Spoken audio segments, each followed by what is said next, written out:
পর হস্তিনাপুরে রাজা হয়েছিল ধর্মরাজ যুধিষ্ঠির। যখন যুধিষ্ঠির রাজা হয়েছে মনে বড় আনন্দ, সবাই খুশিতে আনন্দে আত্মহারা। হঠাৎ ভগবান কৃষ্ণচন্দ্র রথে উঠলেন, পিসিমাকে ডাকলেন, কুন্তি পিসিমাকে, পঞ্চপাণ্ডবের মা। পিসিমা এদিকে এসো। দেখো পিসিমা, জীবনে অনেক কষ্ট পেয়েছো, অনেক দুঃখ পেয়েছো, আজ তোমার পুত্র এই হস্তিনাপুরের রাজা, তুমি রাজমাতা। পিসিমা এবার আমাকে বিদায় দাও, আমি চলে যাই। কুন্তি পিসিমা, মাতা কুন্তি দাঁড়িয়ে দাঁড়িয়ে চিন্তা করছে, কৃষ্ণ কোনোদিন তো এমন কথা বলে না। যখনই কৃষ্ণ ঘরে যায় আমাকে বলে পিসিমা আসি, আজ কেন যাই বললেন? যাই কথার অর্থ, বাড়ির কোনো ব্যক্তি যাত্রাপথে যদি ভুল করে বলে যায়, দেখবেন বাড়ির মানুষ বলে এমন কথা বলতে নেই, বলো আসি। যাই কথার অর্থ সে আর আসবে না।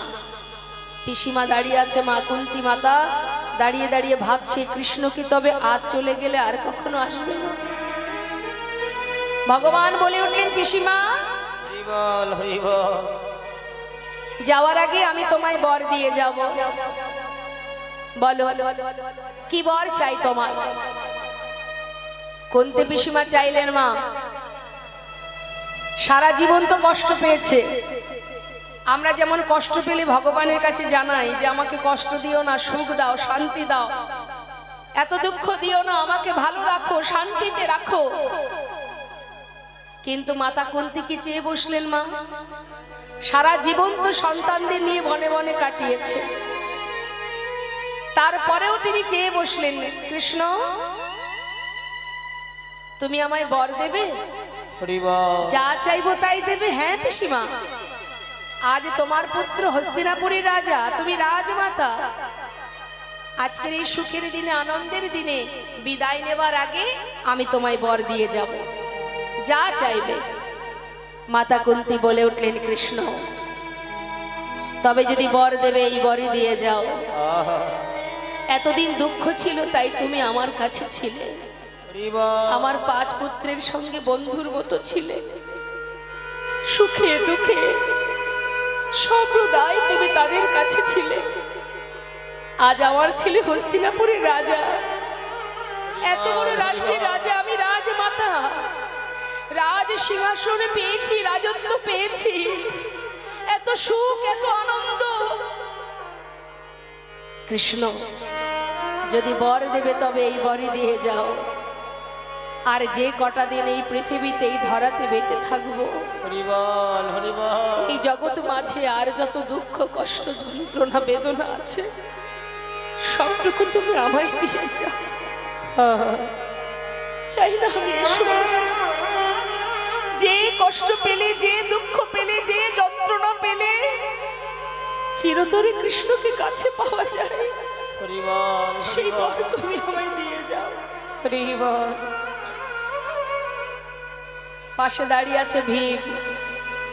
মা সারা জীবন কষ্ট পেয়ে তোমার স্বাদ মেটেনি মা, আবার তুমি দুঃখ চাইছো কেন? মা কেন তুমি দুঃখ চাইছো? তোমার কি স্বাদ মেটেনি? সবে মাত্র দাদা রাজা হলো, তুমি আবার কেন দুঃখ চাইছো? মা মা বললেন, ওরে ভীম,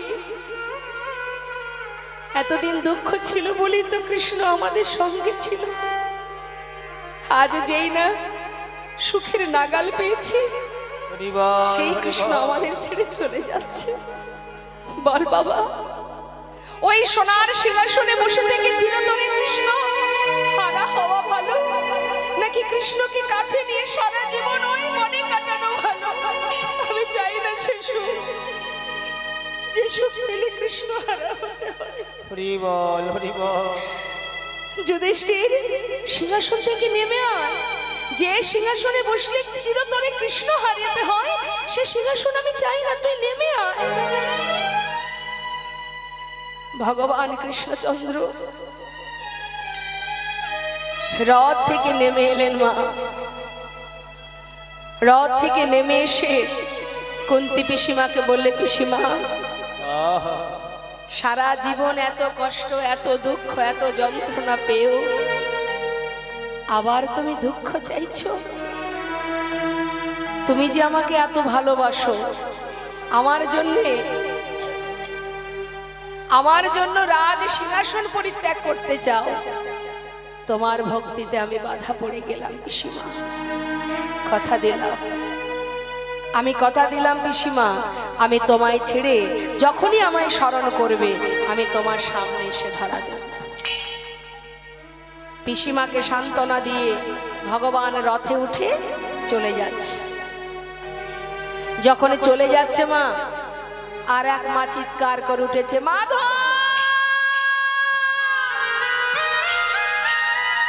মাধব, একটু দাঁড়াও মাধব, একটু দাঁড়াও, একবার চেয়ে দেখো আমি কে, চিনতে পারছো আমায়? আমি সেই মা, এক নয় দুই নয় শতপুত্র হারা জননী আমি। আমি সেই গান্ধারী। আজ আমি অভাগিনী কাঙালিনী, আজ আমি সর্বহারা জননী। এক নয় শতপুত্রকে হারিয়েছি, আজ আমি পথে পথে পাগলিনীর নেই ঘুরছি। চিনতে পারছো তুমি আমায়? ভালো করে চেয়ে দেখো। হরিবল হরিবল। মাধব, বংশে একটি বাতি দেওয়ার মতো প্রদীপ রেখে গেলে না, সর্বস্ব কেড়ে নিলে। তোমার জন্য আজ আমি সন্তান হারা হলাম। তুমি চাইছো তাই এই যুদ্ধ হয়েছে, তুমি না চাইলে কোনোদিন হতো না। শোনো মাধব, আমি সুবল কন্যা, আমি তোমায় অভিশাপ করব। আমি অভিশাপ দিলাম, যেমন আমার কুরু বংশ ধ্বংস হয়েছে, তেমন তোমার যদু বংশ ধ্বংস হয়ে যাবে। শতপুত্র হারা জননী, আমার বাক্য কোনোদিন ব্যর্থ হবে না। তোমারও মৃত্যু হবে এক ব্যাধের হাতে, তীর বিদ্ধ হয়ে তুমি মৃত্যুবরণ করবে। সবাই মাতা গান্ধারীকে জড়িয়ে ধরে বললেন, মা তুমি অভিশাপ করো না, মাধবকে অভিশাপ করো না, তুমি অভিশাপ ফিরিয়ে নাও। মাতা গান্ধারী ধুলায় গড়াগড়ি দিয়ে কাঁদছে। ভগবান রথ থেকে নেমে এসে মাতা গান্ধারীর কাছে এসে বলছে, শান্ত হও, যা বলেছো তুমি আমি মাথায় করে নিলাম। কুরুক্ষেত্রের যুদ্ধে যারা জয়লাভ করেছে সেই জয়ের আনন্দ যেমন আমি পেয়েছি, তেমনি যারা পরাজিত হয়েছে সেই পরাজয়ের যন্ত্রণা আমি পেয়েছি। যে সকল মা আশীর্বাদ করেছে, সকল মায়ের আশীর্বাদ যেমন আমি নিয়েছি, আবার সকল মায়ের অভিশাপ সেও আমি মাথায় নিয়ে যাই। তাই হবে মা, তাই হবে। যদুবংশ ধ্বংস হবে, ব্যাধের হাতে আমার মৃত্যু হবে। তোমার বাক্য আমি শিরোধার্য করলাম। সেই মাতা গান্ধারীর অভিশাপ 56 কোটি যদুবংশ মা, এই 56 কোটি যদুবংশীর সন্তান যখন পরিপূর্ণ যৌবন বয়স হলো তারা এমনই দুরন্ত হলো, গুরুজনকে সম্মান করত না, শ্রদ্ধা ভক্তি করত না, সুরা পান করে থাকতো, অপরাধমূলক কাজ করত। এক সময় ওই 56 কোটি যদুবংশের সন্তানেরা, তাদের মধ্যে একটি সন্তানের মেয়েদের মতো দেখতে, যার নাম শাম্ভ, তাকে একটা কাপড় পরিয়ে পেটের উপরে একটা কড়া বেঁধে জঙ্গলে নিয়ে গেছে। নিয়ে গিয়ে মুনি ঋষিরা ধ্যানে মগ্ন, তাদের কাছে গিয়ে বলছে, এই যে ও মুনিবা, তোমরা যে যুগ যুগ ধরে সাধনা করছো, আজ যাকে নিয়ে এসেছি তোমাদের কাছে, একবার বলো তো এর পেটে কে জন্ম নেবে? মুনি ঋষিরা বললেন, তোমরা কৃষ্ণের সন্তান, তোমরা ঘরে চলে যাও, আমাদের সাধনায় বিঘ্ন ঘটিও না। কেন যাব? যুগ যুগ ধরে সাধনা করছো, বলতে পারবে না এর পেটে কে জন্ম নেবে? সকল মুনি ঋষি রেগে উঠলেন, বলে উঠলেন, তবে শোন, এর গর্ভে যে জন্মগ্রহণ করবে তার হাত দিয়ে তোদের এই 56 কোটি যদুবংশ ধ্বংস হয়ে যাবে। সঙ্গে সঙ্গে সেই পেটের উপরে যে কড়া বেঁধেছিল মা, সেটা ফাল হয়ে প্রসবিত হল। সেই ফালটা নিয়ে যখনই ভগবানের কাছে গেছে, গোবিন্দ সেই ফালটা দেখেই তার মনে পড়ে গেছে পুরবের কথা, মাতা গান্ধারীর কথা। ফালটা নিয়ে বলছে, বালক তোমরা এক কাজ করো, ওই যে সম্মুখে প্রভাস নদী, নদীর ধারে যে পাথরে ঘষে ঘষে এই ফালটা শেষ করে দাও। সমস্ত বালকেরা সেই পাথরে ঘষতে ঘষতে যত ঘষছে তত ফেনা বাহির হচ্ছে, আর ফেনাগুলো নদীর ধার দিয়ে দিয়ে যাচ্ছে, আর নল খাগড়ার গাছ তৈরি হচ্ছে। অবশেষে যখন আর এইটুকু বাকি আছে মা, সেটা দিয়ে আর কি করবে, সেটা জলের মধ্যে ফেলে দিয়েছে। আর যেই জলে ফেলেছে, প্রভাস নদীর জলে ছিল মাছ, রাঘব বোয়াল, বোয়াল মাছ, তার নাম হচ্ছে রাঘব বোয়াল। সেই মাছ ফালটাকে গিলে খেয়েছে। এদিকে যারা মাছ ধরে মা, তাদের বলে ধীবর। মাছ ধরতে গেছে, জাল ফেলেছে, আর জালের মধ্যে সেই রাঘব বোয়াল উঠে এসেছে। যেই না কেটেছে, কর্তন করেছে, সঙ্গে সঙ্গে পেটের ভিতর থেকে সেই ফালটা আবার বাইরে বেরিয়ে এসেছে। এখন ধীবরেরা ফাল দিয়ে কি করবে? তারা আবার সেই ফালটাকে নিয়ে জঙ্গলের মধ্যে ছুঁড়ে ফেলে দেয়। সেখান থেকে সেই ফাল কুড়িয়ে পেয়েছে জরা নামের ব্যাধ। এই যে ব্যাধ, একে মা বালিপুত্র অঙ্গদ। যেদিন ভগবান প্রভু রামচন্দ্র মা সীতাকে উদ্ধার করার জন্য পিছন থেকে তীর মেরে বালিকে হত্যা করেছিলেন, অঙ্গদ জানতো না, পুত্র জানতো না যে তার বাবাকে কে মেরেছে। কিন্তু প্রভুকে মা সীতার উদ্ধারের জন্য অনেকভাবেই সহযোগিতা করেছিলেন অঙ্গদ। তাই প্রভু খুশি হয়ে বলেছিলেন, অঙ্গদ, তোমার সেবায় আমি সন্তুষ্ট, তুমি আমার কাছে বর চেয়ে নাও।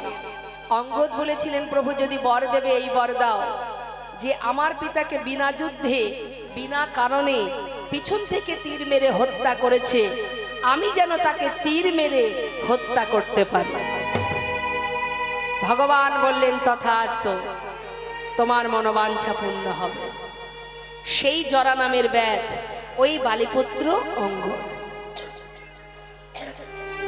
বাবা, ব্যাধির কাজ হচ্ছে মা পাখি মারা, পাখি ধরা। ওই জঙ্গলের ভিতরে পাখি মারতে যায়, হঠাৎ জঙ্গলের ভিতরে ফালটাকে পেয়ে তাড়াতাড়ি করে তীরের আগায় বেঁধে রেখেছে। কেন? পাখি মারতে সুবিধা হবে, আরো ভালো হবে। আর ভগবান কি করলেন? প্রভাসের তীরে যজ্ঞ সমাপ্ত করে ওই যে 56 কোটি যদুবংশ সবাই গিয়েছিলেন ওই প্রভাস নদীর তীরে। তাদের মধ্যে প্রথমে হবে কথা কাটাকাটি, তারপরে হবে হাতাহাতি, তারপরে হবে লাঠালাঠি। যখনই লাঠালাঠি হবে, লাঠি পাবে কোথায়? ওই যে নল খাগড়ার গাছ, যে যেটা তুলে যাকে মারবে সেই সেখানে প্রাণে পড়ে যাবে। আর ভগবান যজ্ঞ সমাপ্ত করে নিম গাছের ডালে উঠে বসবে, চরণটা তার দুলবে, মাছরাঙা পাখি ভেবে জরা নামের ব্যাধ তীর ভেদ করবে, আর ভগবান ভূমিতে পতিত হবে। এই ছিল তার লীলা। এবার তিনি প্রভাস নদীর তীরে গিয়ে, দ্বারকায় গিয়ে রাজা হয়ে বসে আছেন মা। একবার চিন্তা করুন, ভগবান চিরকাল জীবের কল্যাণের জন্য, আমাদের কল্যাণের জন্য, জগতে জীবের মঙ্গলের জন্য সারা জীবন নিজের আপন জন ছেড়ে আমাদের মঙ্গলের জন্য তিনি কি করেছেন, কি না করেছেন, নিজের প্রাণটাও চলে গেছে। সেটা আমাদের জন্য মা, আমাদের কল্যাণের জন্য। জন্মানোর আগে থেকেই মাতা পিতাকে কারাগারে আবদ্ধ করেছে কংস মহারাজ। ভগবান আসেনি তার আগে মা বাবাকে কারাগারে বেঁধে রেখেছে। ভগবান আসা মাত্রই মা বাবাকে ত্যাগ করতে হলো। যে মায়ের গর্ভ থেকে এলো সেই মাকে ত্যাগ করে সন্তান রূপে ভগবান চলে গেল গোকুলে। গোকুলে গিয়ে মা যশোমতীকে মা হিসাবে পেল, মা রূপে পেল। এই যেই না মাকে পেল সেই মাও সারা জীবন সেখানে থাকতে কংস মহারাজ আজ পুতনা, কাল অগাসুর, কাল বকাসুরকে পাঠিয়ে একটার পর একটা দিন চলে যায়। যখন একটু বড় হলো আবার রথ পাঠিয়ে দিল অক্রুরকে দিয়ে, দুইজনকে ধরে নিয়ে এসো প্রাণে মারব। কিন্তু হলো কি মা, মথুরায় এসে মহারাজ কংসকে বধ করে সবাইকে মুক্ত করে, কারাগারে ছিল মাতা পিতা, মা দেবকী, মা পিতা বসুদেব, তাদেরকে উদ্ধার করে ভগবান কৃষ্ণচন্দ্র তিনি আর বৃন্দাবনে ফিরে যান। সেখান থেকে চলে গেলেন গুরুগৃহে, গুরুকুলে গিয়ে শিক্ষা অর্জন করলেন, রাজনীতিবিদ্যা শিখলেন। তারপরে সেখান থেকে চলে গেলেন দ্বারকায়, দ্বারকায় গিয়ে রাজা হলেন। আর কোনোদিন মা যশোমতী তার সন্তানকে পায়নি সেই শিশুকাল থেকে। তাহলে একবার ভাবুন তো মা, যে ভগবানকে পুত্র রূপে পেয়েছে তার জীবনে এত কষ্ট কেন? আমরা তো অনেক ভালো আছি, অনেক সুখে আছি। আমাদের একটু কষ্ট হলেই ভগবানকে জানাই যে তুমি কেন এত কষ্ট দিচ্ছ। তাহলে যে ভগবানকে পুত্র রূপে পেয়েছে তার কেন এত কষ্ট? যে ভগবানকে পুত্র রূপে পেয়েছে তাকে সারা জীবন কারাগারে বন্দী থাকতে হয়েছে কেন? ভগবান বলেন, যে করে আমার আশ আমি তার করি সব নাশ, তথাপিও যে না ছাড়ে আমার পাশ আমি হই তার দাসানো। ভগবানকে ভালোবাসা মানেই এটা নয় যে আমি সুখে থাকবো, ভালো থাকবো, অত সহজ নয়। প্রতি পদে পদে পরীক্ষা দিতে হয়। আজ ভগবান কৃষ্ণ চলে গেলেন দ্বারকায়, আর বৃন্দাবনের কেমন অবস্থা আমরা একটা পদের মধ্যে আস্বাদন করব। মা যশোমতী ক্ষণে চৈতন্য, ক্ষণে অচৈতন্য। সখাগণ বনে যায় না, গাভীগণ তৃণ সেবা করে না, ব্রজবাসীরা সবাই কৃষ্ণ বিরহে কাতর। আর এদিকে রাধারানী তিনি মাটির উপরে চোখের জল দিয়ে সুন্দর করে মাটি ভিজিয়ে তার উপরে বধূর চিত্র অঙ্কন করছে, ছবি আঁকছে মা। তো বধূর ছবি আঁকছেন রাধারানী, কেমন ভাবে আঁকছেন আমরা পদাবলিতে শুনবো। কৃষ্ণ কৃষ্ণ বলি কাঁদে বাহু তুলি, অগ মরমে দারুণ ব্যথা। কৃষ্ণ কৃষ্ণ বলি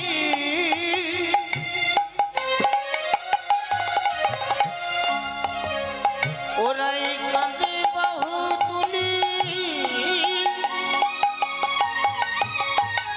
ওই না মরমে দারুণ ব্যথা। মৃত্তিকায় পরে মূরতি আঁকিয়া, কহে তার সনে কথা। মৃত্তিকার পরে মূরতি আঁকিয়া, কহে তার সনে কথা। আমাদের সংসার জীবনে মা, আমাদের খুব কাছের মানুষ যদি বিদেশে যায় বা চিরতরে ইহলোক ছেড়ে পরলোক গমন করে, তার যদি কোনো ছবি থাকে ঘরে, আমরা সেই ছবির সঙ্গে কথা বলি না? ঠিক তদ্রূপ আমার রাধারানী বধূর ছবি আঁকছে মাটির উপরে, আর তার সাথে কথা বলছে কৃষ্ণ বিরহিনী। কি বলছে? একবার বধূ কথা বলো, একবারে বধূ তুমি কথা বলো, ফিরে আসো কিবা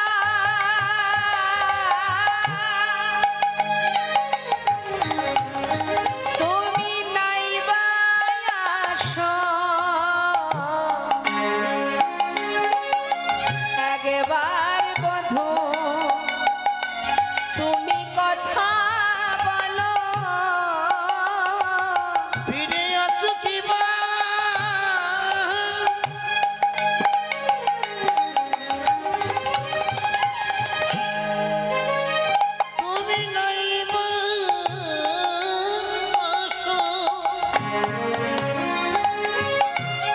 একবার বধূ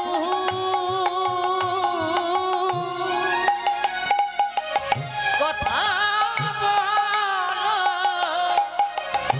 মৃত্তিকায় পরে ওই মূরতি আঁকিয়া কহে তার সনে কথা। কি আঁকছে মা? ছবি আঁকছে। এখানে কেউ আছে যে ভালো ছবি আঁকতে পারে? আছে কেউ? হাত তুলুন দেখি কে ভালো ছবি আঁকে।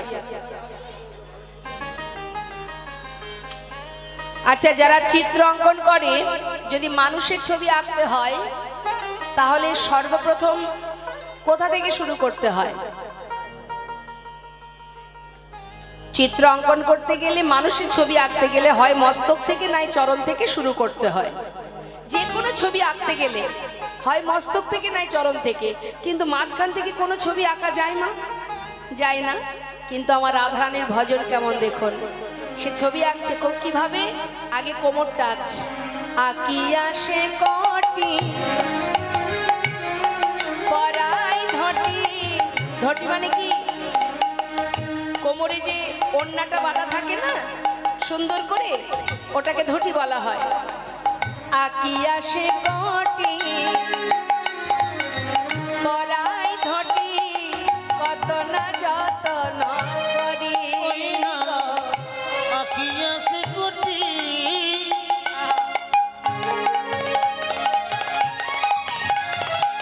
পরাইয়া ধটি, কত না যতন করি। এবার নাভি সরব আখিল তারে কত না যতন করি।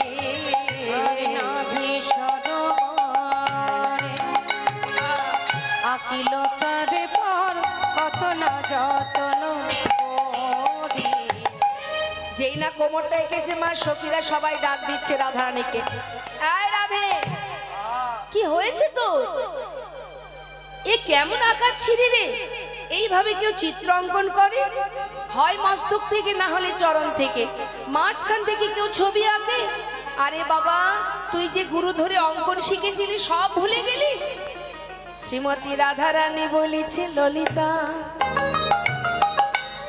না না, আমি অঙ্কনে ভুলি নাই। ভুলিসনি? তাহলে মস্তক থেকে আঁকলি না কেন? ওরে আমার মরম সখী,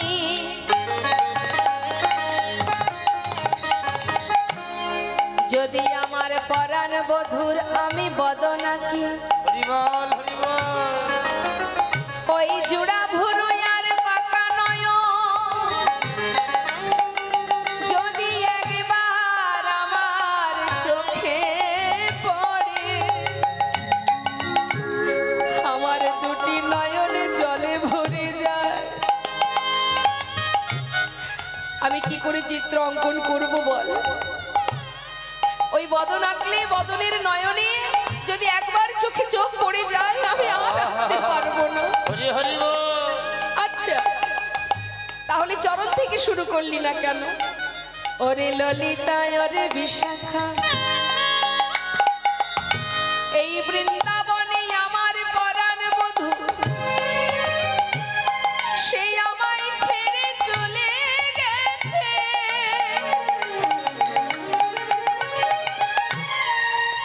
আবার যদি চরণ আঁকি, সেও যদি আমায় ছেড়ে চলে যায়।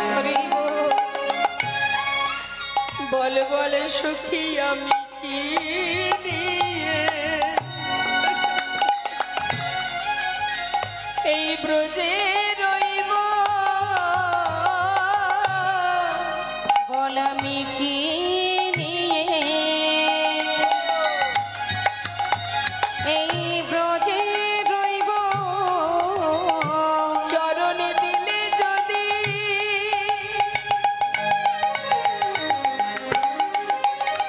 বধূ চলে যায়,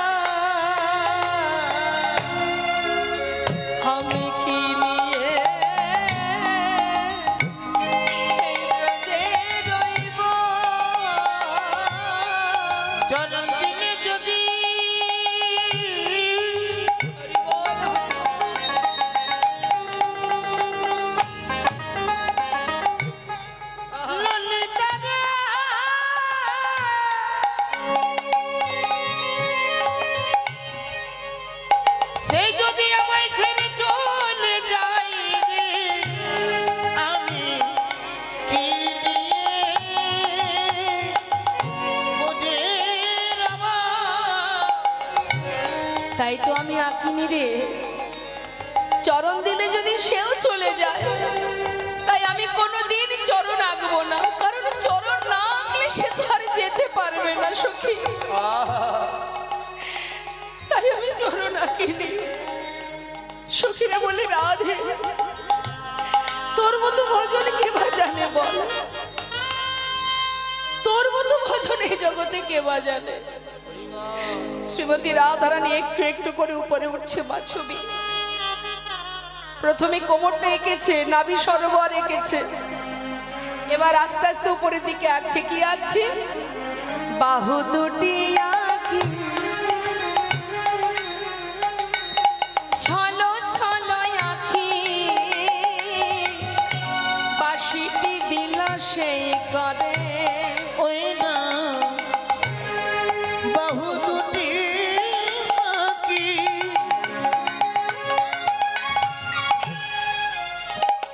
রায়ের ছল ছল আঁকি, দেখো বাঁশিটি দিল সেই করে। দুটো হাত এঁকেছে মা, তাতে আবার বাঁশি এঁকে দিয়েছে। এবার যেই না বাঁশি এঁকে দিয়েছে, বাঁশিটা দর্শন করে রাধানে বলে উঠছে, বধূ একবারে তেমনি করে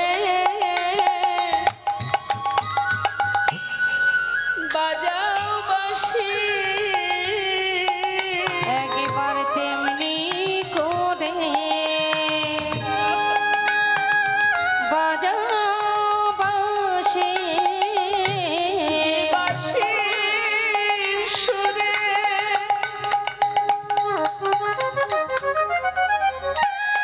ঘরে রইতে নারী, বধূ তেমনি করে বাজাও বাঁশি। যে বাঁশি শুনে আমি ঘরে রইতে নারী, বধূ তেমনি করে একবার বাজাও বাঁশি। কণ্ঠ কুম্ভ কিবা দেখো অনুপম শোভা, আকিল পরে পরে। কণ্ঠ কুম্ভ কিবা অনুপম শোভা, আঁকিল তার পরে পরে। কণ্ঠ পর্যন্ত এঁকেছে বাবা। যেই না কণ্ঠ আঁকা হয়ে গেছে, বাকি আছে শুধু মুখটা। এবার সুন্দর করে যেই না মুখ আঁকা হয়ে গেছে, মা মাটির উপরে মুখ এঁকেছে, এঁকে তার উপরে নিজের মুখটা রেখেছে রাধারানী। নিজের বদনটা রেখে কি করছে? মুখে মুখ দিয়া কাঁদিয়া কাঁদিয়া কহাই তার শোনে কথা। ওই মুখে মুখ দিয়া কাঁদিয়া কাঁদিয়া কহে তার সরে কথা। কহে যদুনা ওহে প্রাণনা, দেখো হে রাধার ব্যথা। ওই না কহে যদুনা ওই প্রাণনাথ, দেখো না রাধার ব্যথা। একবার সে দেখে যাব, একবার এসে দেখে যাও আমাদের রাধারানী কেমন আছে, একবার সে দেখে